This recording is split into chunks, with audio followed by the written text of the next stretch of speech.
मैं तुम्हारे हृदय में निवास करता हूँ।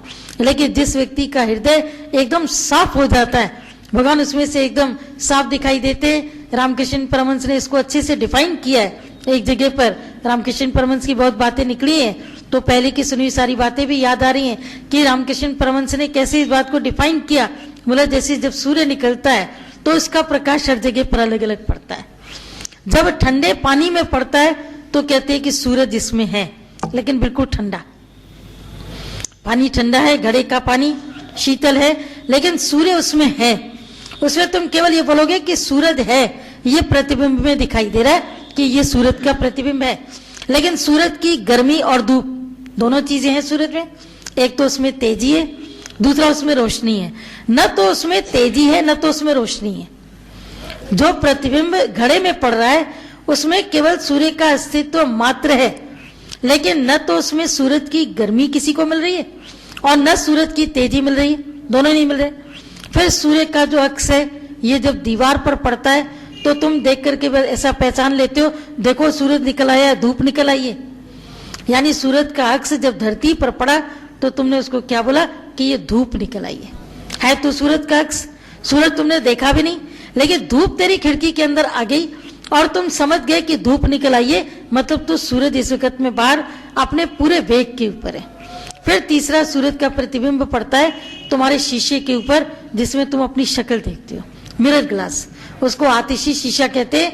आतिशी शीशा जैसे नीचे रखा है और सूरज का उसके ऊपर प्रतिबिंब पड़ रहा है, तो ऐसा प्रतिबिंब पड़ता है कि शीशा अभी टूट जाएगा और सूरज इसमें से बाहर आ जाएगा।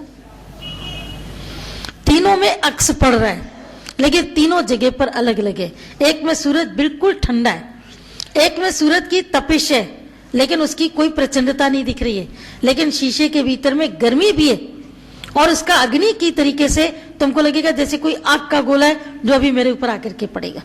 वहां पर सूरज का अक्स अलग है, जमीन के ऊपर अलग है, ठंडे पानी में अलग है। तो तीन किस्म की कोटियों में परमात्मा बैठा सबके दिल में है, लेकिन रजोगुणी के भीतर परमात्मा कुछ और है, तमोगुणी के भीतर परमात्मा बिल्कुल सोया पड़ा है। रजोगुणी का कभी कभी जागता है तो मंदिर चला जाएगा, गुरुद्वारे चला जाएगा, किसी का जाकर के दीन धर्म कोई पूरा करके आएगा, लेकिन कभी न कभी तो उसमें कोई प्रभाव पड़ेगा। धूप के अपने प्रभाव तो होते हैं कि धूप के कोई प्रभाव ही नहीं होते, धूप से कितने काम हो जाते हैं। लेकिन सत्वगुणी के भीतर परमात्मा बिल्कुल एन बैन बिल्कुल दिखाई देता है। अब यहाँ पर किस चीज की जरूरत है? सूरज को ठीक करने की जरूरत है या तुम्हें अपने मन को आतिशी शीशा बनाने की जरूरत है? अपने को बनाना है। तो अपनी जिस वक्त स्वच्छता की बात चलती है, सफाई की बात चलती है, उसका मतलब ये है कि अपने को बिल्कुल मिरर ग्लास बना दो। ऐसा मिरर ग्लास बना दो कि लोग तुमको देख करके कहें कि ये तो बिल्कुल गुरु का रूप बन गई है। उन्हीं की तरह चलना, उन्हीं की तरह बैठना, उन्हीं की तरह बात करना। और ये तब होता है जब उनका संग करते करते करते करते करते करते तुमको लगने लगता है कि संग करते करते करते करते संग का जैसे पूरा असर इनके भीतर में आ गया। जिसका तुम चिंतन करते रहते हो, जिसको तुम पसंद करते हो, जिसका चिंतन करते रहते हो करते रहते हो करते रहते हो, वो चिंतन करते करते करते करते करते तुम्हारे भीतर में पूरा का पूरा जो परमात्मा है ये अंदर बिल्कुल ऐसा जाकर के बैठ जाता है।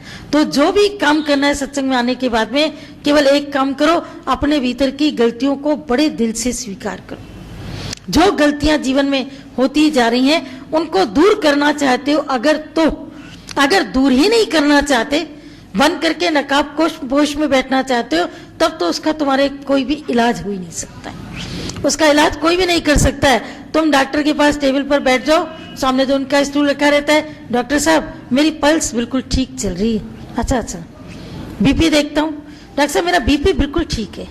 अच्छा, तो फीवर?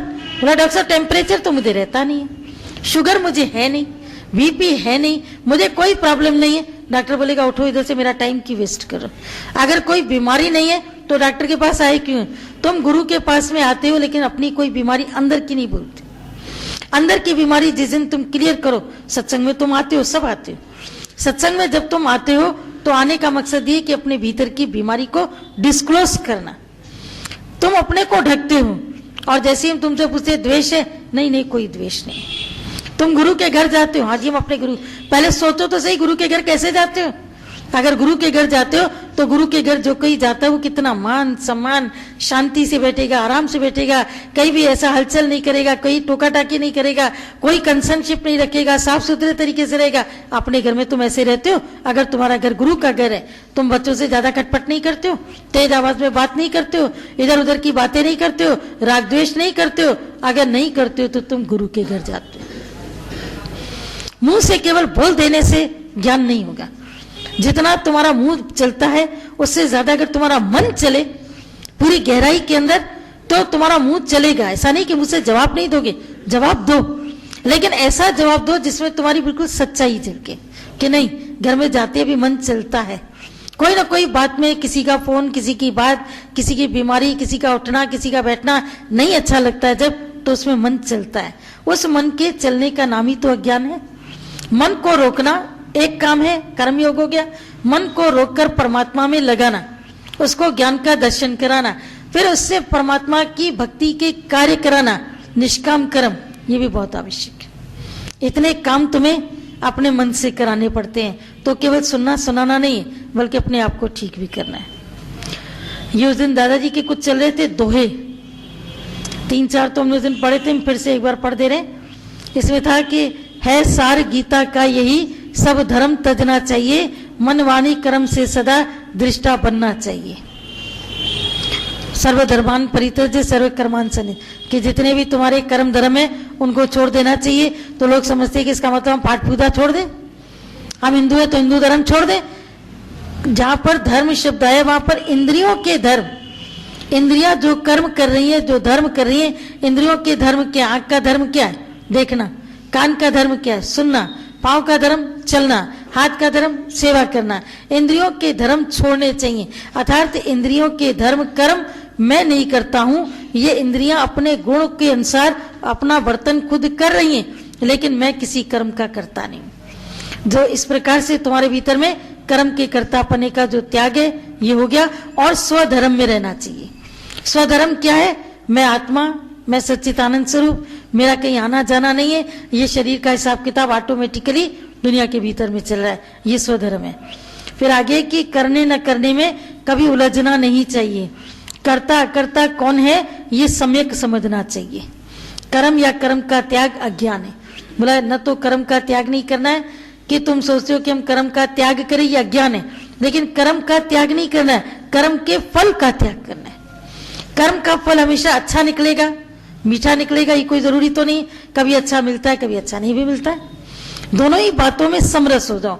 मैंने तो इतना अच्छी पढ़ाई की, मुझे रिजल्ट क्या मिला, मैंने तो ये किया, मुझे इसका फल क्या मिला। कर्म तुमने किया, कर्म का फल प्रकृति की गोद में छोड़ दो। जो फल मिले एक्सेप्टेबल, ठीक है ठीक है ठीक है ठीक है। जब ठीक है करते जाओगे तो मन तुम्हारा शांत रहेगा। आगे है कि है देह हड्डी मांस की, कच्चे घड़े समान तुच्छ है, फिर भी दिलाता मोक्ष पद जो सत्य से भी शुद्ध है। दुर्लभ पाकर दे देई हम मित्र आत्मा राम रे, एक मिलाए राम से एक नरक ले जाए रे। बोला ये देह जो है ये हड्डी और मांस की है। अगर देह को तुम खोलो, ये तो शुक्र करो भगवान ने सबके ऊपर ही कोटिंग कर दी है, ये स्किन की कोटिंग की है। कभी सोच के देखो अगर ये स्किन की कोटिंग ना होवे, किसी के ऊपर भी नहीं है, तुम्हारे ऊपर भी नहीं है, किसी के ऊपर भी नहीं है, तुम किसको प्यार करोगे? किसी के ऊपर भी नहीं कोटिंग। तन की स्किन की कोटिंग केवल हटा दो। अभी 2 मिनट के लिए ऐसा देखो, तुम्हारे सामने तुम्हारी पत्नी, बच्चे, बेटी जो भी चल रहे हैं, उनके ऊपर ये तन का लिबास नहीं है, शरीर नहीं है, और उनके अंदर मांस मज्जा सब है, हड्डियां वड्डियां सब है। तुम उनको प्यार करोगे?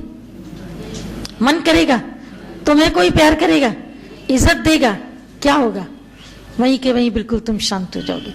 तो इसका मतलब है कि तन की वजह से ही तेरी हर जगह पर इज्जत होती है। ये तन की जो कोटिंग है उसकी वजह से है। लेकिन फिर भी ये तन तुमको परमात्मा से मिलाने का काम करता है। एक मिलाए राम